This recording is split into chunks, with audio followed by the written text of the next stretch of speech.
This week on the Trent Out Loud Podcast, he's still going to get backlash over this album. You know what I mean? Like, it's just, that's what people do to Drake. He has the dog mask, Charlene, Pauline, like, it's dope. What up? It's your boy, Trent Out Loud. I am back with another episode. Let's go. All right. What are we talking about today? I'm going to give you guys, I think I might start a new little thing. I'm going to tell you guys my topic and then get into the topics.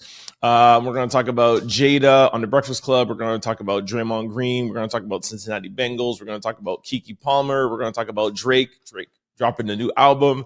Drizzy dropping a new album. And then we're going to talk about Cardi B defending Will Smith. I don't even know why that's on the list here, but whatever. We'll talk about it.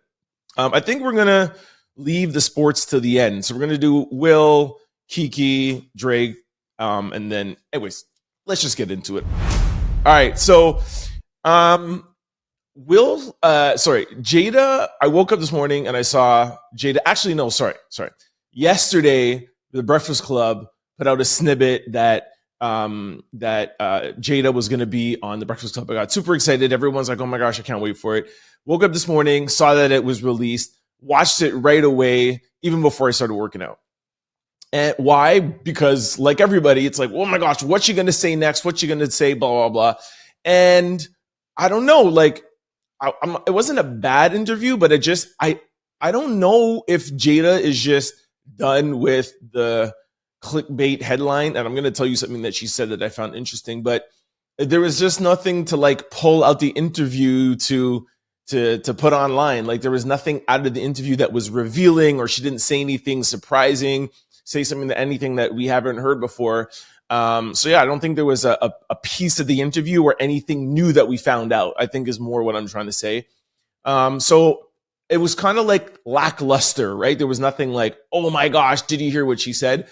And I've been trying to figure it out. I've been trying to process it. And we all know that Charlemagne is, on this healing journey and mental health and path, whatever. So I don't know if he said to her, yo, let's do the interview, but let's just talk about the book and not have anything like headline crazy worthy because, he's not on that. Or was it Jada being like, yo, every time I do an interview, I say something and people only take the snippet of what I said and nobody watches the entire interview. So I don't want to do that anymore. So I don't know whose decision it was. Maybe they got together first and both collaborated on that idea. I don't know. But yeah, there was nothing super crazy to take from it. Like I said, I think I got to know more of what the book was about. So I think that was probably their point. But there was one thing that she said. Where is it? I don't know where it's written down here. But she said that, hold on, could you guys see? Okay, no. She said that, oh my gosh, I'm drawing a blank now. What did she say again that I wanted to say? Oh, yes. So Charlemagne asked her, I have a clip of it, but Charlemagne asked her if she regrets that most of her interviews just become like, most of her interviews, they only take 30 seconds and it's clickbait and people aren't talking about the book. And she said that it's kind of hard when you're out there promoting because you know that you want the clicks and you want to be on the headlines because you want people to talk about your book, but she knows that it was probably going to be detrimental and it's hard to get away from that. Listen. When you're dealing with media, that's what people want to attach to. Mm-hmm. People not interested. That's not the clickbait, the journey part of it. The clickbait is, the Tupac, the Will, so it's hard to avoid it, honestly. So I thought that was insightful. So I think she regrets it, which is why I think this interview, she didn't say anything salacious or anything crazy that we can grab and whatever, or maybe she knows like, yo, okay, people are turned off. Like, I don't have anything more to say. So anyways, I looked at the comments below and was like, Jada, we love you, whatever, blah, blah. But of course, that's her people and her followers. So anyways, what else did she say? She said something about her and Will now are back together. So this was another interesting thing. She said that after the slap, the Oscar slap, that's when she realized, yo, this is my man. This is who I'm going to ride or die for, which was like, I don't know how I feel about that. Really, it's like I get women, of course, they want a man who's going to protect them and ride for them or whatever. But your relationship is rocky, so I think now we know why Will. I mean, some people had speculated that that's why he did it anyways, was because Jada thinks he's a punk and everybody thinks he's a punk, which I don't, by the way. Shout out to Will. Y'all know I'm a big Will Smith fan.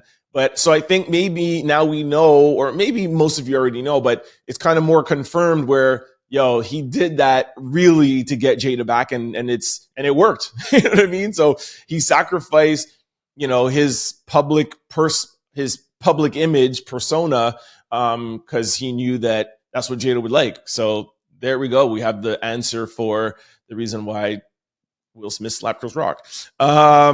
DJ Envy asked her about Will Smith feeling insecure about Tupac, and Charlemagne also asked her why August Alsina was not mentioned in the book. So anyways, look, those are 4 things I just said. So maybe the interview was better than I thought. You know what I mean? But anyways, there was 4 things to take it away from it. If you have an hour to spend and you're a Jada fan, or you want to know a Will fan, and you want to know more about their story, check out the interview on the Breakfast Club YouTube page. Keke Plamer is back in the news. Y'all remember? Well, I'm sure you guys remember. Keke Plamer's at the Usher concert. We're at the Usher concert where Usher was serenading her, and then her husband, or I don't know if it's her husband or baby daddy, whatever, Darius Jackson. He put up that post and was like, "Yo, why is a mother dressed like that?"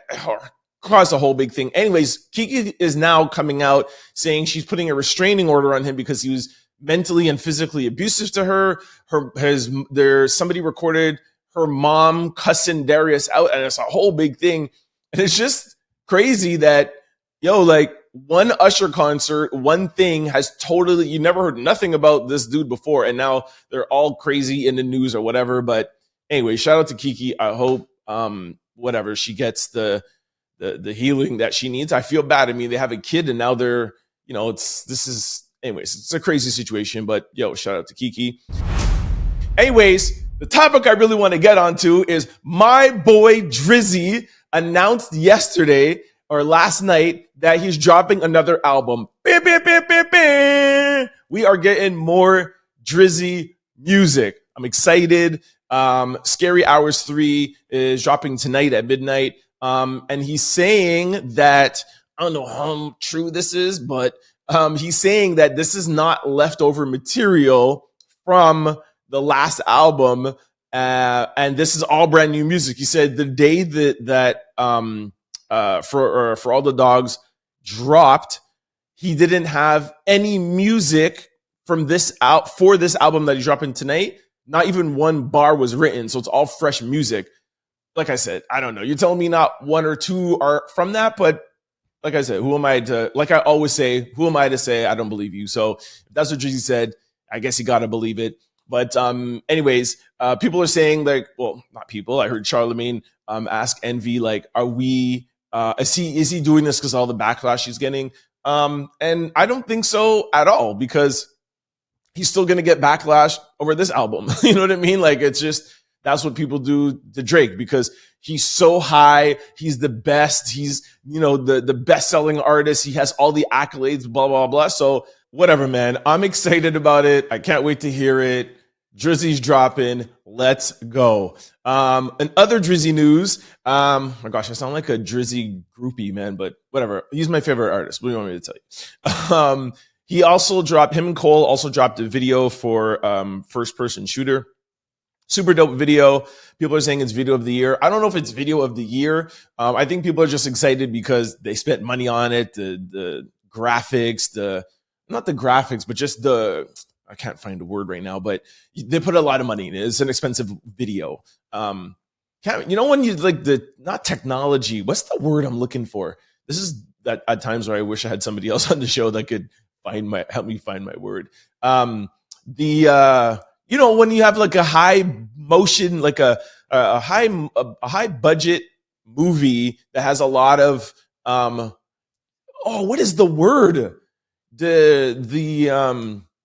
It's not technology, but the when you spend a lot, when you have a big budget action and they have like green screen and they put all the, anyways, I'm sure you guys know what the hell I'm talking about. I'm still in my head right now, still trying to find the damn word. But, when they have, graphics, is it not graphics? Oh my gosh.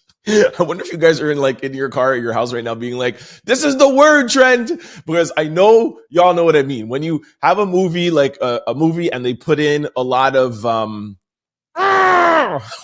is that word? Anyways, whatever, when they're cars and spaceships and all of those things. And anyways, it's a big budget video. Okay. I'm moving on. I'm giving up. I'm not going to find the word. Anyways, super dope. But the part I liked in it is Drake's part when the beat switches and Drake comes in and he has the dog mask and he's in the, in the metro. And then he goes to, it's a dope video. I think Drake's part, I know everyone thinks that Cole's verses is better than Drake, but I think Drake's part of the video is the best part of the video. And then when he's in the elevator, it's like Charlene, Pauline, like it's dope, man. It's like shout out to Cole, but yeah, if you feel like Cole got him in the verse, Drake definitely got him in the video. Anyway, so shout out to Drizzy. Okay, I'm gonna stop with my Drizzy fanning out. Cardi B comes to Will Smith's defense. I don't know, she got on her live or whatever. She's like, yo, y'all need to stop hating on Will. I feel like because he's a Libra people, I'm not really big on, I can't find my words today, astrology. So I don't necessarily know how much I believe in signs, but she's like, Libras, they take. And then when they can't take anymore, they explode. So it's like, he's a good person. He has a good heart. And to leave him alone and stop bashing him. And I agree, man. Like, yo, although I completely obviously disagree with the slap, but not disagree, but I don't know if I disagree because the guy was defending his wife. It's not disagree, but I understand people. I understand. Anyways, I don't want to talk about the slap. That's so long ago. Anyways, leave Will Smith alone. If he wants to love Jada, he wants to stay with Jada. That's another thing on the Jada interview. She talked about people saying that how she emasculates Will and she's tearing him down or whatever, blah, blah. I'm not going to tell you what she said, watch the interview, but that's another thing. That's another thing we got from the interview. So I guess maybe it wasn't a bad interview, but you're watching something and you want to hear something, more tantalizing. But now thinking about it, then she did actually give us some little gems, a little peek into Will and Jada life. All right, so yeah, shout out to Cardi B for defended my homeboy Will. All right, so that's it in entertainment news. I think we covered everything. Let's get into sports. Don't forget to download BetStamp and also go to signupexperts.com/Trent. They're paying me to say that. All right. I just put a little commercial inside of the podcast. Anyways, yeah. So in sports news, Draymond Green got suspended for 5 games. I told you guys yesterday. He got. I really have a loss for words today. This is pretty bad. He got ejected. He got ejected from the game, and now for strangling Rudy Gobert. And now the league has suspended him for 5 games. Yo, this guy makes a lot of money, man. They're saying that the 5 games without pay is going to cost him close to $750,000, man. This guy makes close to $100,000, $150,000 a game. That's crazy. Anyways, what was I gonna say now? Yeah. So yeah, everyone's like, yo, it's too much, whatever, blah, blah. But the thing that the league said is that it's not just that he put him in a chokehold is the problem. It's all his past. And somebody on First Take was listed this. Draymond Green has gotten rejected from 18 games and he's been suspended 5 times. So look, our court system, you look at if somebody is guilty or not, and you're not allowed to take any past their past crimes or their past things if you're in court. But once you are found guilty, sentencing, they look at your history. So if you have no criminal record, your sentencing could maybe be 1 year, right? But let's say two people commit the exact same crime.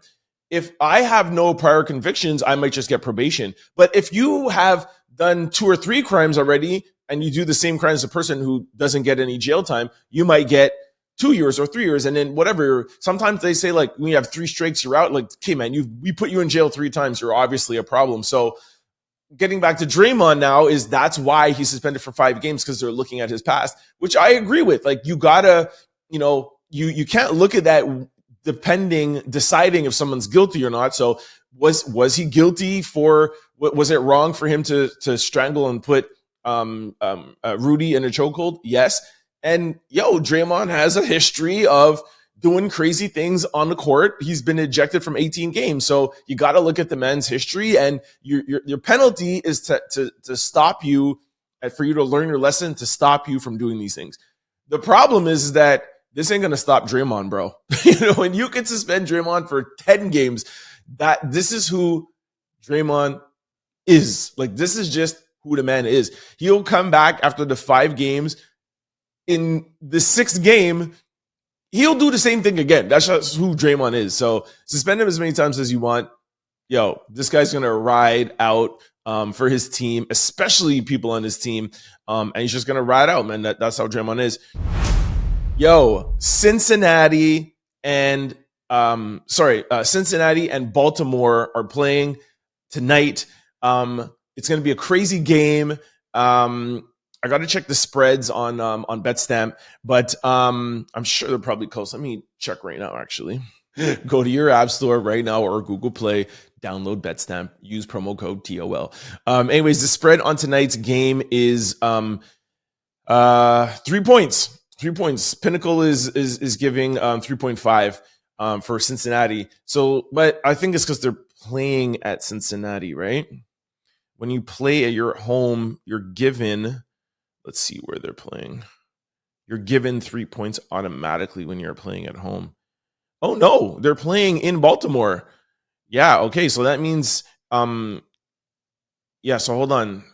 That means that it would have been 6 points. Anyways, this is not important. The point is that Cincinnati is favored. Why is Cincinnati favored in this game when they have... my bad. Sorry. Cincinnati is +3. Baltimore is -3, meaning, so Baltimore is favored. And it's because they're playing at home. So that gives them a 3-point advantage. Exactly. So basically the odds are saying that they're tied because Baltimore is favored by 3 points, and you get 3 points, give or take, when you're playing at home. So anyways, it's going to be a super good game. Joe Burrow against Lamar Jackson. I don't know who I'm going for, man. Like, you all know me, man. Like, I just care about Kansas City, and I feel like both of those teams could give Kansas City problems. And I know Cincinnati has a worse record right now. What's their record? Cincinnati is 5-4. Bengals are 7-3. I think Burrow is probably more of a problem for Kansas City, even though they're having a losing record. I feel if Kansas City were to get to the AFC Championship, I feel like they could give Kansas City problems. So that's it. I made up my mind. I'm going for Baltimore. Done. Go Baltimore. Go Lamar Jackson. Let's go. Ultimately, I hope we have a good game, right? But anyways, go Baltimore. Don't forget to like, comment, and subscribe. It's your boy, Trent Out Loud. Peace! Go to signupexpert.com/Trent. And then once you sign up for all betting apps and get all your bonuses and get all your rewards, go to your app store and download BetStamp and use promo code TOL.